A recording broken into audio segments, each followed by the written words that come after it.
السلام علیکم ورحمۃ اللہ وبرکاتہ۔ الحمد للہ رب العالمین، والصلاة والسلام علی سید الانبیاء والمرسلین وعلی آلہ الطیبین الطاہرین واصحابہ الاکرمین اجمعین۔ فقد قال اللہ تعالی فی شأن حبیبہ الکریم، ان اللہ وملائکتہ یصلون علی النبی یا ایہا الذین آمنوا صلوا علیہ وسلموا تسلیما۔ اللہم صلی علی سیدنا و مولانا محمد وعلی آلہ واصحابہ افضل صلواتک وعدد معلوماتک وبارک وسلم صلاۃ وسلاما علیک یا رسول اللہ صلی اللہ تعالی علیہ وسلم۔ اللہ رب العزت کا بے انتہا شکر و احسان ہے کہ اس نے ہمیں حضور سید عالم نور مجسم صلی اللہ علیہ وسلم کی امت بابرکت میں پیدا فرمایا۔ ہم اور آپ بارگاہ الہی میں دست بدعا ہیں کہ مولا تعالی اپنے حبیب صلی اللہ علیہ وسلم کے صدقے و طفیل ہماری دعاؤں کو، عبادتوں کو شرف قبولیت عطا فرمائے۔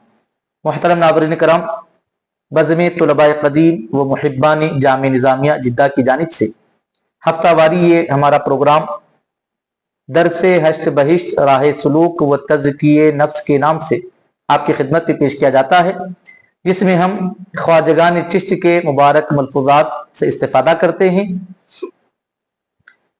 اور کتاب ہشت بہشت جو کہ 8 خواجگان چشت کے مبارک ملفوظات کا یہ مجموعہ ہے، اس میں کا پہلا حصہ یعنی انیس الارواح جو کہ حضور خواجہ خواجگان حضرت خواجہ عثمان ہرونی رحمۃ اللہ تعالی علیہ کے مبارک ملفوظات جس میں جمع ہیں، اور ان ملفوظات کو جمع فرمایا ہے حضور خواجہ خواجگان حضرت خواجہ معین الدین حسن چشتی سنجری اجمیری غریب نواز رحمۃ اللہ تعالی علیہ نے، اس سے ہم استفادہ کر رہے ہیں۔ الحمدللہ 24 مجالس سے ہم نے برکتیں حاصل کی اور آج 25ویں مجلس سے ہم استفادہ کریں گے۔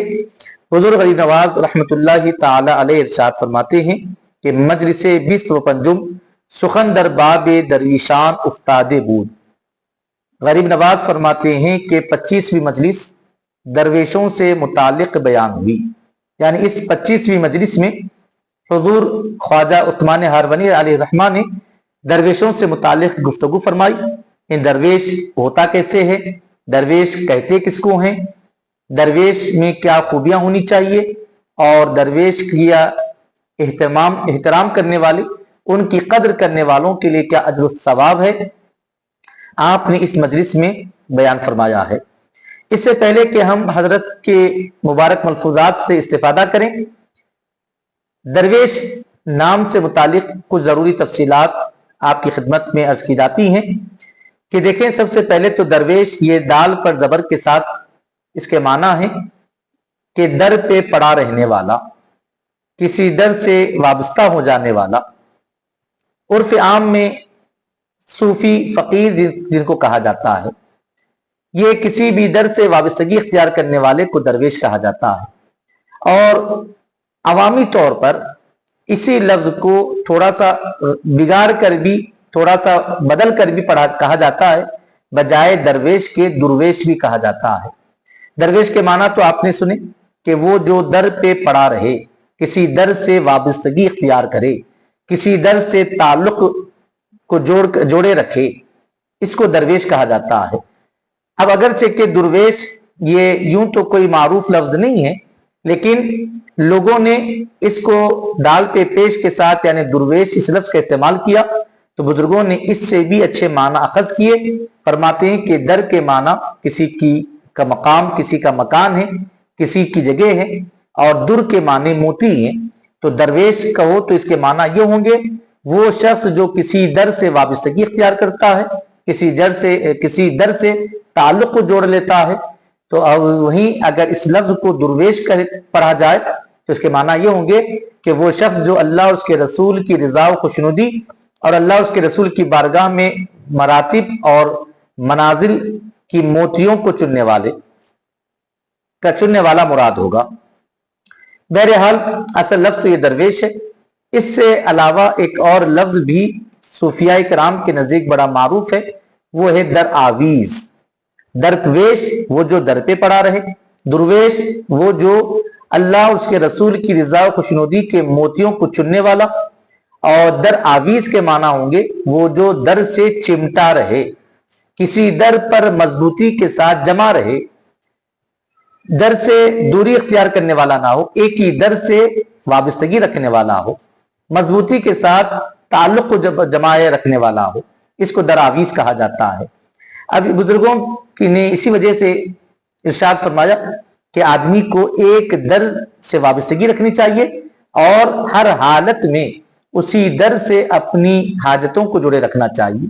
इसीलिए सूफिया कराम के नजदीक एक मुहावरा बड़ा ही मशहूर और मारूफ है कि यक दरगीर मुहकम गीर, कि सालिक को चाहिए कि एक ही दर को पकड़े और मजबूती के साथ उस पर जमा रहे, उस दर को मजबूती के साथ थामे रखे। नेमतें मिले तो भी उसी दर से वाबस्तगी रखे, और नेमतें न मिले, आजमाइशें आए तो आजमाइशों पर सब्र करते हुए भी उसी दर से चिमटा रहे, उसी दर से अपने ताल्लुक को मजबूत बनाए रखे। तो फिर एक वक्त वो आएगा कि आजमाइशों का सिलसिला खत्म होगा और नेमतों का सिलसिला शुरू होगा और उसी दर से उसको सरफराजी हासिल हो जाएगी। बहरहाल मोहतरम नाज़रीन कराम, इसी हवाले से अब सालिक से मुराद वो जो राह खुदाबंदी पर चलता हो और कुर्बत की मनाजिल और मदारिस को तय करने वाला हो, वो तो इस पर उसको तो साबित कदम रहना ही रहना है। लेकिन आम मोमिन के होने के एतबार से हमें अपने रब से भी ताल्लुक में मजबूती पैदा करना है, हर हालत में अपने रब से अपनी वाबस्तगी को मजबूत रखना है। नेमतें मिले तो अपने रब की बारगाह में से जुड़े, या और नेमतें ना मिले तो दिल बर्दाश्ता हो जाए। ये एक पक्के मोमिन की भी शान नहीं हो सकती। सालिक के लिए तो इससे ज्यादा उस पर अमल करने की जरूरत रहती है। हम अपने रब की बारगाह से जुड़े रहें, मांगते रहें उससे, और मिले तो भी उसी की दर पे मांगना है, नेमत ना भी मिले तो इंतजार करना है, सब्र करना है, तब भी उसके दर ही से मांगते रहना है, हरगिज उसके दर को छोड़कर जाना नहीं है। इस हवाले से हुजूर गरीब नवाज रहमतुल्लाह ताला अलैह के अहवाल में एक वाकया, एक हिकायत बयान की जाती है कि एक शख्स हुजूर गरीब नवाज रहमतुल्लाह ताला अलैह की बारगाह में हाजिर हुआ और किसी खास मकसद के तहत, किसी खास गरज से आया हुआ था। 40 दिन उसने हजरत के आस्थाने पर क़याम किया। मामूल यह था कि रोजाना फजर की नमाज के साथ ही रोजे पर हाजिर होता और वहां सूरह यासीन शरीफ की तिलावत करता और अपने अगराज व मकासिद हजरत गरीब नवाज अलैहि रहमा के वसीले से तलब करता और अपने मुकाम को लौटता। 40 दिन उसने क़याम किया, जिस गरज से, जिस मकसद के उसूल के लिए आया था। 40 रोज के गुजर जाने के बाद भी उसको अपने मकसद में कामयाबी हासिल ना हुई। जो गरज किससे आया था वो गरज पूरी ना हुई, जो लेने के लिए आया था वो मांग, वो नेमत अता ना हुई। तो फिर वो दिल बर्दाश्ता होकर गरीब नवाज के रोजे से लौट गया, अपने घर की तरफ रवाना हो गया। एक मंजिल गुजरने के बाद शाम हुई तो एक सराय में उसने क़याम किया। रात में जब वो सो गया तो ख्वाब में उसने गरीब नवाज रहमतुल्लाह ताला अलैह की ज़ियारत की। गरीब नवाज मुस्कुराते हुए इरशाद फरमाते हैं कि ऐ शख्स, तू हमारे पास इस मकसद के उसूल के लिए आया था, ये गरज लेकर आया था, फलां नेमत पाने के लिए आया था, तो फिर हमारे दर से खाली हाथ कैसे वापस हो सकता है?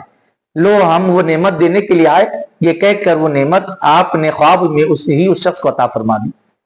उसने जब देखा कि सरफराजी हो चुकी है, नेमत हासिल हो चुकी है, तो उसने ख्वाब ही में गरीब नवाज रहमतुल्लाह ताला अलैह से इस्तिफसार किया कि हज़रत, ये मुअम्मा मेरी समझ में नहीं आया, ये माजरा मेरी समझ से बाहर है कि 40 रोज मैंने आस्थाने पर क़याम किया, रोज मांगता रहा आपके वसीले से, इस्तिमदाद करता रहा, वहां तो मेरी हाजत पूरी नहीं हुई।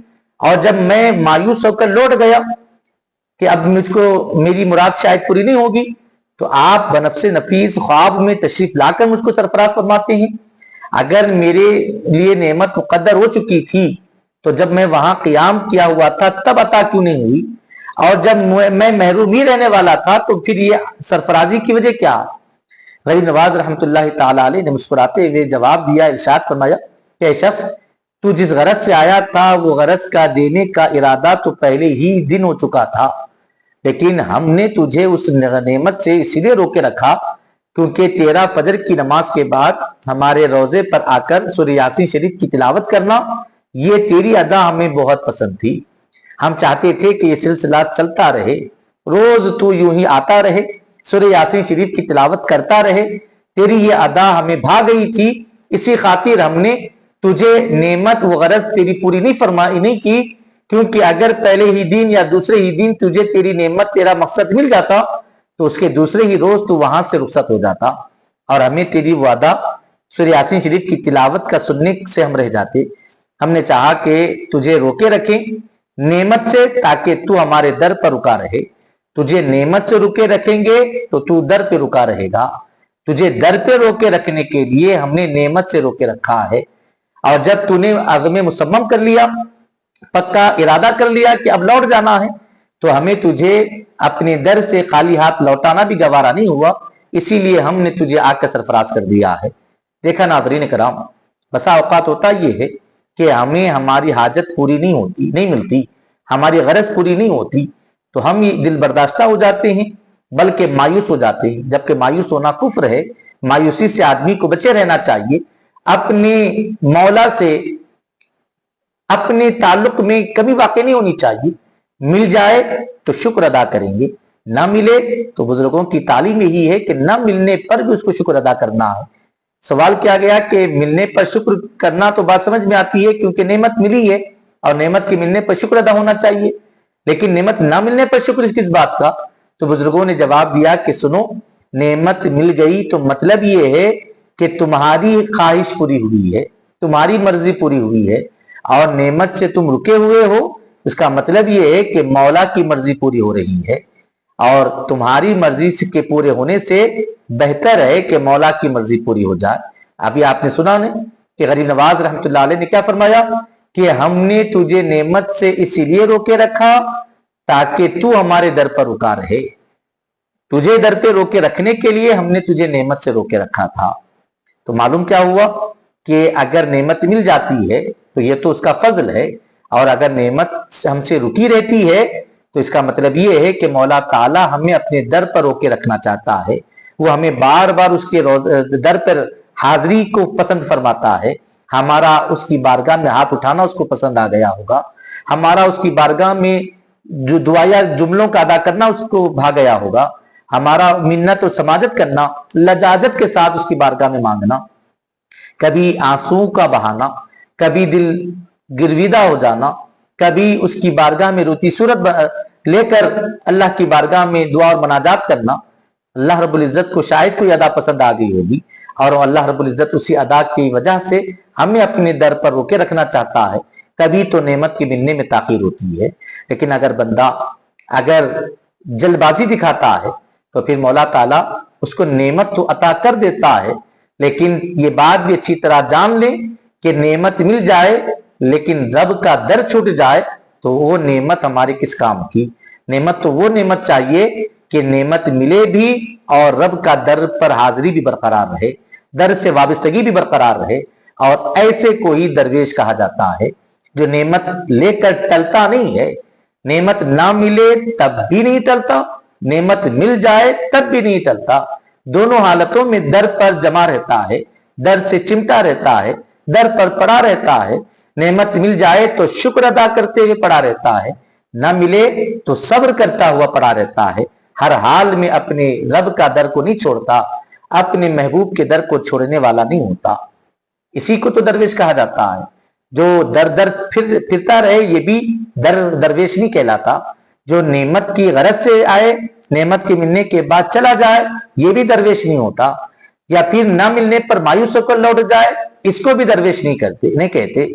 ये सब तो इब्नुल वक्त कहलाते हैं, ये सब तो गरजमंद कहलाएंगे।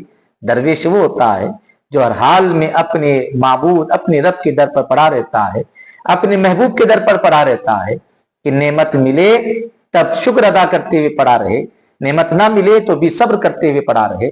और आप इसके लिए अगर मिसाल देखना चाहती हैं तो सबसे बेहतरीन मिसाल अस्हाब सुफ़ा की मिसाल है।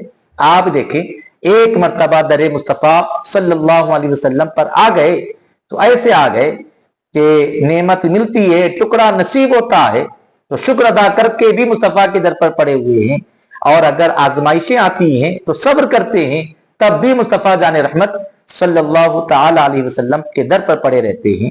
اور جب پڑے رہے تو مولا تعالیٰ نے محروم نہیں فرمایا، بلکہ مولا تعالیٰ نے ان کے ایمان کو اور ان کو ایمان والوں کے لیے کسوٹی قرار دیا، تو حبیب پاک علیہ السلام نے ان کو آسمان ہدایت کے ستارے قرار دیا ہے۔ کائنات میں آقا علیہ السلام نے ان کی شان بیان فرما دی کہ کوئی احد پہاڑ کے برابر سونا بھی خیرات کر دے اور بعد میں آنے والے احد پہاڑ کے برابر سونا خیرات کر دے، اور میرا کوئی صحابی آدھا سا جو بھی خیرات کر دے تب بھی ان کی برابری نہیں کر سکتے۔ کیوں؟ یہ مقام، یہ مرتبہ انہیں کیوں حاصل ہوا؟ اسی لیے حاصل ہوا ہے کیونکہ انہوں نے کسی حالت میں مصطفیٰ جان رحمت صلی اللہ علیہ وسلم کے مبارک در کو نہیں چھوڑا، نعمتوں پر بھی شکر ادا کرتے ہوئے در مصطفیٰ پر پڑے رہے، آزمائشوں اور ابتلا میں بھی صبر کرتے ہوئے در مصطفیٰ پر پڑے رہے، ہر مصیبت ہر جفا کو گوارا کیا، در مصطفیٰ کو چھوڑنا گوارا نہ کیا، تو مولا تعالیٰ نے، اللہ اس کے رسول نے ایسی شان، ایسا مرتبہ ان کا بلند کر دیا کہ کائنات میں کوئی دوسرا ان کی مرتبے کی برابری نہیں کر سکتا۔ یہ در پر پڑے رہنے کی برکتیں حاصل ہوا کرتی ہیں۔ اور پھر بعد کے ادوار کے بزرگوں کو بھی ہم دیکھتے چلیں، ہر ولی ہر بزرگ کو دیکھیں کہ انہوں نے اپنے کے لیے کسی ایک کو رہبر اور رہنما بنا لیا، کسی ایک کے در سے وابستگی کو اختیار کر لیا، اب بس انہی کی تعلیمات، انہی کے ارشادات اور انہی کی تعلیمات کے ذریعے اپنی منازل کو طے کرتے رہے، در در پھرنا، در ٹھوکریں کھانے کے بجائے ایک ہی در پر جمے رہے، تو مولا تعالیٰ نے اسی در سے ان کی سرفرازی عطا فرما دی۔ بہرحال ناظرین کرام، ہمیں چاہیے کہ اپنے اندر یک درگیر محکم گیر کا موقف اختیار کریں، جذبہ پیدا کریں۔ یقیناً کائن زمانے بھر میں اور بھی بہت ساری جگہ ہم کو نظر آتی ہیں، لیکن ہم نے اپنے لیے کسی ایک کو رہبر اور رہنما چن لیا ہے، ہم نے نبی رحمت صلی اللہ تعالی علیہ وسلم کے نام کا کلمہ پڑھ لیا ہے، ہم نے اللہ کو اپنا رب، اپنا معبود مان لیا ہے، تو اب پھر ہم کسی طور پر اس در سے پیچھے ہٹنے والے نہ بنے، بلکہ مصطفیٰ تک پہنچنے کے لیے اپنے پیر کے در پہ مضبوطی سے پڑے رہیں اور حبیب پاک علیہ السلام کے در پر پہنچ جائیں تو رب کی بارگاہ تک رسائی کے لیے در مصطفیٰ پر جمے رہیں، اور پھر در کے رب ذوالجلال کے در پر پہنچ جائیں، تب پھر وہاں سے اور کوئی در تو ہے ہی نہیں کہ جہاں آدمی توجہ کرے، جہاں جانے کی آدمی حماقت کرے، بلکہ ہر حال میں اسی در پر پڑا رہ جائے۔ اسی کو بزرگوں نے اپنی زبان میں فرمایا کہ آدمی در پیر پر پڑا رہتا ہے تو وہ فنا فی شیخ کے منازل کو طے کرتا ہے، اور جب پھر اس منزل سے آگے بڑھتا ہے تو پھر در مصطفیٰ پر تک رسائی حاصل ہوتی ہے، اور اس در پر آ کر وہ فنا فی رسول کے منازل کو طے کرتا ہے، اور پھر اسی کامیابی کے ساتھ جب آگے بڑھتا ہے اپنی پیر کی دستگیری حبیب پاک علیہ السلام کی کرم فرمائیوں کے ساتھ، تو پھر در مولا پر اس کی رسائی ہوتی ہے، اور پھر وہ فنا فی اللہ کی منزل میں پہنچ جاتا ہے، اور اسی در سے اس کو ہر حال کی سرفرازی حاصل ہوتی ہے۔ مولا تعالیٰ کی بارگاہ میں ہم دست بدعا ہیں کہ مولا تعالیٰ کہنے سننے سے زیادہ ہمیں عمل کی توفیق عطا فرمائے، اور ہماری مزاج میں استقامت پیدا فرمائے، یک درگیر محکم گیر کا فیضان ہم پر جاری فرمائے، بحرمت سید الانبیاء والمرسلین برحمتک یا ارحم الراحمین والحمد للہ رب العالمین۔